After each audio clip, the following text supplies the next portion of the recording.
síle pyramid není nic mystického. Pyramidy jsou přehrady stojící v proudu času.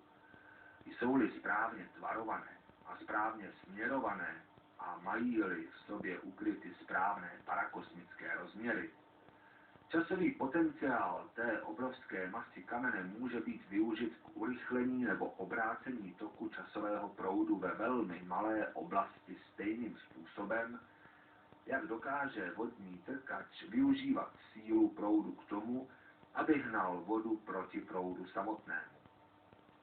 Původní stavitelé, kteří byli prastaří a tedy moudří, tohle věděli a celý vtip dobře postavené pyramidy spočíval v tom, že z místnosti, kde ležel sarkofág, dosáhli časového toku v hodnotě absolutní nuly. Takže kdyby se tam byl strčil umírající král, byl by opravdu žil na věky. Tedy přesněji řečeno, nikdy by skutečně nezemřel. Čas, který by jinak